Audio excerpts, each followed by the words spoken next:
अभी 4 दिन पहले एक सीएम और जाग गया, 15 दिन पहले एक और, हर कोई मुख्यमंत्री बनना चाहता है, 20-21 दूल्हे और एक लुटेरी दुल्हन। ये बीजेपी के चेहरे हैं राजस्थान के अंदर। थोड़ा बहुत कुछ देखना था देते हम, दिल्ली से फोन आ जाता कि आप एक बार आ जाओ, शायद बात चल रही है हटाने की, तो परेशान होकर उधर भाग जाते हैं। दूसरे जो इनके गुट के नेता वो सीएम बनना चाहते हैं, अब बन के कर क्या लेंगे? ये राजस्थान सरकार जिम्मेदार हर मामले के अंदर। अभी राजस्थान में जो भी मामला होगा उसमें राजस्थान सरकार जिम्मेदार है, और दिल्ली का जो भी होगा वो दिल्ली सरकार जिम्मेदार है उसके अंदर। तो मैं कह रहा हूँ, तो बीजेपी के सरकार में जब मंदिर टूटे तब ये बीजेपी के नेता उस समय सवाल क्यों नहीं खड़ा कर रहे थे? तब तो विधानसभा के अंदर दिया, तो मैं बोल रहा था, घनश्याम तिवारी, दो ही व्यक्ति बोले कि मंदिर क्यों तोड़े। एक प्रांत जो रशिया ने, अब रशिया का प्रांत हिस्सा उसके अंदर रह गया था, उसको छुड़ाने के लिए कितनी ताकत से लड़ा रशिया। ये मर्दानगी होती है। तो हिंदुस्तानी मर्दानी कब दिखाएगा?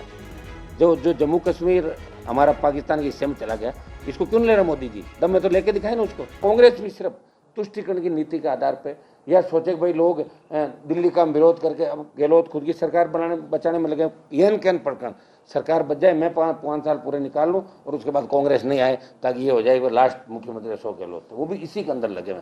गहलोत कांग्रेस को डुबोने में लगे हुए हैं, भाजपा सत्ता में आना चाहती है।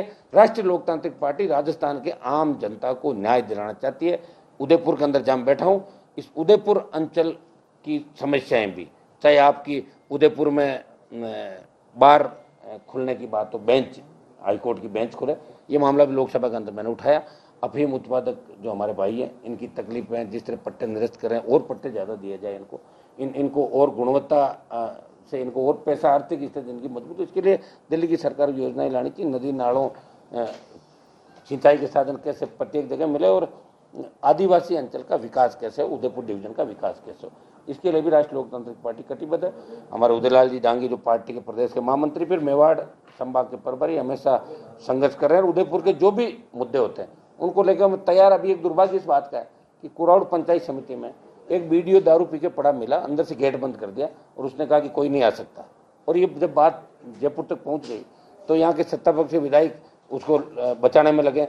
अभी मैं पढ़ रहा था कि जब ये कोरोना काल में पाली वाली था वीडियो, वहाँ भी शराब पी के इसने इसी तरह की घटनाएं करी। अब ये हालात राजस्थान के अंदर, कहाँ संवेदनशीलता बताओ? सीएम को तो कुछ पता ही नहीं। थोड़ा बहुत कुछ देखना था देते हम, दिल्ली से फोन आ जाता कि आप एक बार आ जाओ, शायद बात चल रही है हटाने की, तो परेशान होकर उधर भाग जाते हैं। दूसरे जो इनके गुट के नेता वो सीएम बनना चाहते हैं, अब बन के कर क्या लेंगे? ये कुछ भी नहीं होना, क्योंकि राजस्थान के लोगों ने एक बार टेस्ट देख लिया। कांग्रेस को तो घर बिठाएंगे, लेकिन भारतीय जनता पार्टी को खाली ये राजनीति करके कि हम तो बिना उसके, आज बीजेपी के अंदर 20 से ज़्यादा दूल्हे हो गए। अभी 4 दिन पहले एक सीएम और जाग गया, 15 दिन पहले एक और, हर कोई मुख्यमंत्री बनना चाहता है, 20-21 दूल्हे और एक लुटेरी दुल्हन। ये बीजेपी के चेहरे हैं राजस्थान के अंदर। आरएलपी पार्टी सही मायनों में 36 कौम की पार्टी है।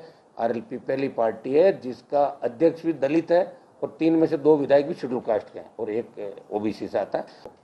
ऐसा है कि हिंसा तो गलत है। मैं तो राजस्थान सरकार को, देखो सुनो, जो सरकार, राजस्थान सरकार जिम्मेदार हर मामले के अंदर। अभी राजस्थान में जो भी मामला होगा उसमें राजस्थान सरकार जिम्मेदार है, और दिल्ली का जो भी होगा वो दिल्ली सरकार जिम्मेदार है उसके अंदर। पेट्रोल डीजल अगर बढ़ रहा है, राजस्थान सरकार थोड़ी सी जिम्मेदार है कि वो टैक्स कुछ कम करके कुछ कीमत घटा सकती है। लेकिन अपन चाहेंगे 60-70 रुपये घटे तो दिल्ली घटाएगी, वो तो दिल्ली घटाएगी कि नहीं घटाएगी? तो दिल्ली सरकार घटाएगी।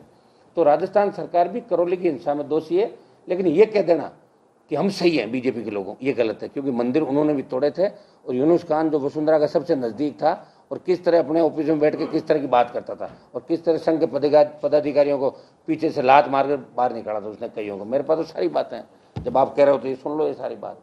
आरएसएस के लोगों के लिए कह रखा था कि संघ के लोग आए नहीं, ध्यान रखना, उनको मिलना नहीं। और ये भी शासन हमने देखा। कटारिया जी गृह मंत्री थे, उनके हाथ में क्या था? वो सिक्योरिटी के 2 सिपाही नहीं लगा सकते थे।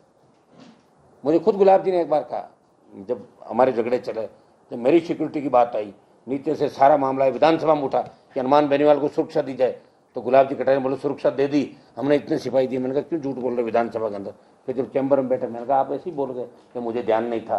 तो मैंने कहा प्रॉब्लम क्या है? बोले प्रॉब्लम यह है कि मैं गृह मंत्री रहते हुए आपको सिक्योरिटी नहीं दे पाऊंगा क्योंकि वसुंधरा ने मना कर रखा। तो मैंने कहा इस्तीफा दे दो गृह मंत्री से। बोले इस्तीफा भी नहीं दे पाऊंगा, फिर इस्तीफा दूंगा तो मैं क्या करूंगा?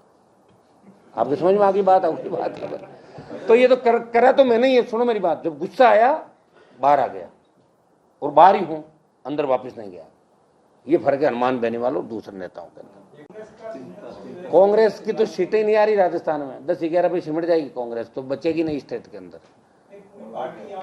तो उससे क्या फर्क पड़ जाएगा, रहेगी तो रह के मौज मस्ती करके पर्यटन इसमें घूम लेंगे, झील के अंदर चल रहे हैं, नहीं चले स्टीमर, घूम घाम लेंगे, फैमिली ले आएंगे साथ में। कोई एक चर्चा चल रही है वसुंधरा राजे को फिर सीएम प्रोजेक्ट कर सकती है बीजेपी, तो आपके लिए कितनी चुनौती बढ़ेगी? देखिए मेरे बिल्कुल ही नहीं बढ़ेगी, ठीक है ना। मेरा वोट बैंक है ना, वो बढ़ता ही जाएगा। उपचुनाव के अंदर आपने देखा होगा बिना संसाधनों के कोई व्यक्ति लड़ रहा है और वो आगे बढ़ता ही जा रहा है। और ये छोटी बात नहीं है, इस स्टेट के लिए खुशी की बात है कि तमाम राज्यों में तीसरी ताकतें खड़ी हो गई, लेकिन राजस्थान में नहीं हो पाई। हनुमान बेनीवाल ने और किसान जवानों ने मिलकर, 36 कौम के बच्चों ने मिलकर यहाँ खड़ा किया आरएलपी पार्टी को। और आरएलपी राजस्थान में इन दोनों पार्टियों का विकल्प है और ये पहला मोर्चा बनेगा राजस्थान के अंदर। मैं तो कह रहा हूँ जो मंदिर तोड़नी नहीं चाहिए, मेरा स्टैंड ये है। मेरी बात मैं क्या कह रहा हूँ कि मंदिर टूटनी नहीं चाहिए। 13 से 18 बीजेपी के शासन में मंदिर टूटे और यूनुस खान ने अपने खुद का 18 सिविलाइन बंगला जो है, अभी वो पहले मिनिस्टर था पहले जो हट गया गुजरात का, परवरी बनाए जिसको, उसके पास जो मकान, उसमें शिव जी का मंदिर था। बहुत पुराना मंत्री रहे लंबे समय तक, 52 से 57 से। शिव जी के मंदिर को तोड़कर उसने दूसरा काम किया था वहाँ धर्म का। तो मैं कह रहा हूँ तो बीजेपी के सरकार में जब मंदिर टूटे तब ये बीजेपी के नेता उस समय सवाल क्यों नहीं खड़ा कर रहे थे? तब तो विधानसभा के अंदर दिया तो मैं बोल रहा था, घनश्याम तिवारी, 2 ही व्यक्ति बोले कि मंदिर क्यों तोड़े। तो ये सवाल उस समय तो खड़ा होना चाहिए ना कि आज मंदिरों की इतनी चिंता, बीजेपी क्या अकेले मंदिरों की चिंता करेगा, दूसरों को नहीं है क्या? हम भी मंदिरों में जाते हैं सारे, लेकिन मंदिर के मुद्दे पर ही हम सरकार में आए तो बेरोजगारी, दूसरे जो मामले हैं। अब दिल्ली में ठीक है, धर्म के नाम से आज दिल्ली के अंदर सत्ता में बैठे हैं भारतीय जनता पार्टी के लोग, काम क्या कर दिया देश के अंदर? ये तो कांग्रेस का पाड़ा खाली है, मैदान खाली, इसलिए गोल कर रहे हैं एक के बाद एक। बेरोजगारी बढ़ी, कोरोना में सरकार फैल रही, चाइना ने 2 बार आंख दिखाई। आप जो अभी ये झगड़ा चल रहा है इसका, रशिया और यूक्रेन का, ये क्या झगड़ा है? रशिया यूक्रेन, रशिया अपनी मजबूती चाहता है। एक प्रांत जो रशिया का प्रांत हिस्सा उसके अंदर रह गया था, उसको छुड़ाने के लिए कितनी ताकत से लड़ा रशिया। ये मर्दानगी होती है। तो हिंदुस्तानी मर्दानी कब दिखाएगा? जो जम्मू कश्मीर हमारा पाकिस्तान के हिस्से में चला गया, इसको क्यों नहीं ले रहा मोदी जी? दम में तो लेके दिखाए ना उसको, तो मान लेंगे अपना हम धर्म निरपेक्ष हैं, हम बड़ा लोकतंत्र है। उस बातों से काम नहीं होगा। ठीक है, कांग्रेस और विपक्ष कमजोर है इसलिए मोदी की सरकार बन रही है। जिस दिन ये मजबूत हो जाएंगे इनको घर बिठा देंगे लोग। अभी बेरोजगारी का क्या आलम है देश के अंदर? किसान आंदोलन में थूक के चाटा दिल्ली की सरकार ने, कहा था हम बिल वापस नहीं लेंगे, रोज कहते थे। मैंने तो सत्ता छोड़ी उसके चक्कर में।